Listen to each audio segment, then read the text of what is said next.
ברוכים הבאים לאתגר, איזה כיף שאתם פה. קדימה, יש לכם מלא משימות לעשות, נכון? אז בואו נרוץ ופשוט נעשה אותם. לא, זה לא מה שעושים. אנחנו רוצים להבין קודם כל מהם 3 הדברים שאנחנו רוצים להשתפר בהם. לאו דווקא ספציפית עכשיו ביום באתגר, אלא בכללי, ביכולת שלנו להסתכל על משימות, לבצע אותם, אבל גם בהנאה. מי שמכיר אותי יודע, אני לא בן אדם שמודד את עצמו בסוף היום, וואי, כמה הספקתי או לא הספקתי ומתבאסת על עצמי.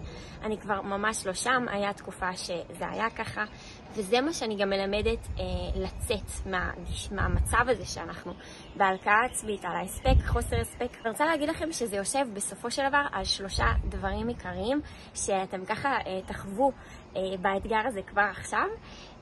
כמובן מי שבתהליכים או בקורסים שלי אנחנו נבין איך להשתמש בזה יותר, כדי שבאתגר שיחזור לעצמו אתם תראו איך מאתגר לאתגר אתם מספיקים יותר וגם רגועים.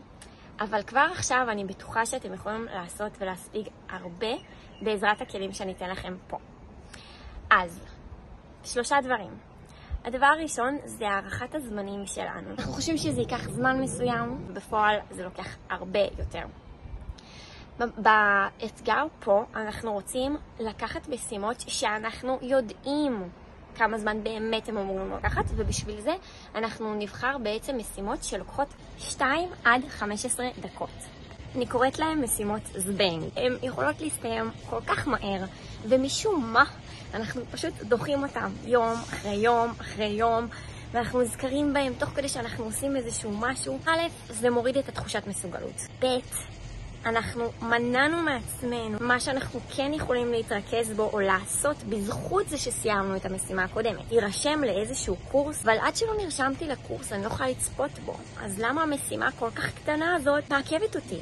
משימות כאלה של להתקשר לאיזה מישהו, של לבטל איזה משהו בכרטיס אשראי, של לנקות איזה פינה בחדר. חוץ מזה שהן לוקחות קצת זמן, אנחנו גם דוחים אותם עוד פעם, עוד פעם ועוד פעם, דווקא כי הן כל כך קטנות. בשביל לאמן את היכולת של הריאליות והתכנון זמנים, אנחנו נעשה משימות בשעה הקרובה שאתם תבחרו בעצם לעשות, משימות שלוקחות ממש קצת זמן. מה שזה ייתן לכם זה לתרגל גם את העיקרון השני. העיקרון השני זה פוקוס. איך אנחנו בעצם עושים משימה מסוימת, בפוקוס עליה, דואגים שהיא תקרה, ואז אנחנו עוברים למשימה הבאה. הרבה פעמים מלא דברים מסיחים את דעתנו, פתאום משהו אחר עולה. אנחנו לא יכולים באמת להמשיך לחיות את החיים ככה שאנחנו לא בשליטה. אז בעצם ברור שיש בלת"מים וכל מיני כאלה, אבל כן הרבה דברים יושבים על היכולת הזאת. בחרתי שאני עושה עכשיו משהו ואני עושה רק אותו.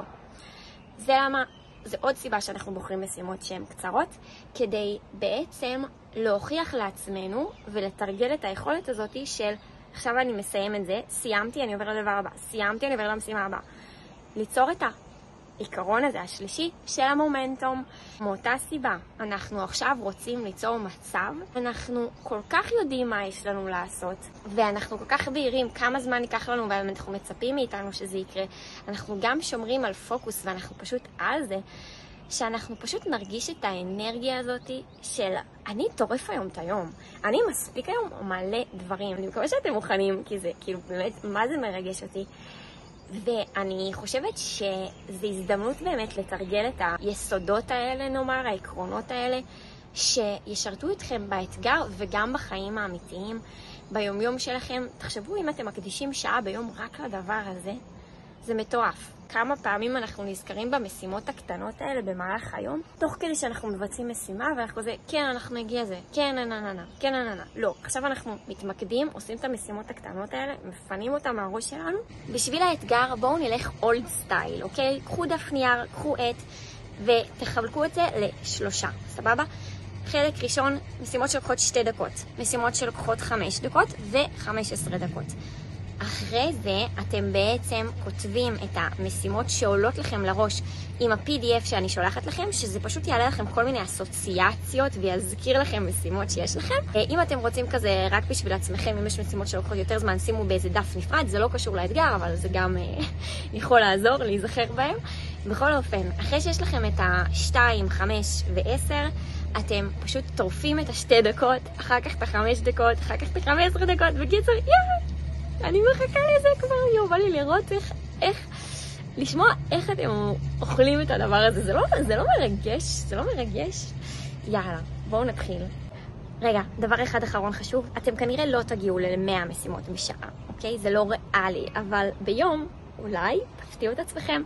אבל לצורך האתגר הזה, במקרה הזה של שעה, אז אנחנו יכולים אחרי שסיימנו לכתוב את כל המשימות, לקחת איזה מרקר ולסמן. לדוגמה, משימה אחת שלוקחת 15 דקות, 5 משימות שלוקחות 5 דקות, ועוד איזה 7 משימות שלוקחות 2 דקות.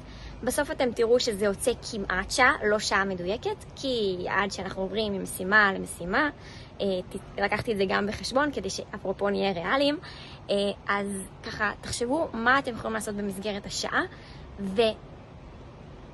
you know what to do. יאללה, נתראה בקבוצה. אתם מוזמנים לשתף אם יש לכם אתגרים, מחשבות, משהו פתאום צץ לכם, אתם לא יודעים מה לעשות, הכל, תקשיבו, הכל באמת יש לו מקום. בשביל זה אנחנו פה, כדי להציף את האתגרים שאפרופו גם עולים ביום יום, בלי קשר לאתגר, אז אני פה בשבילכם.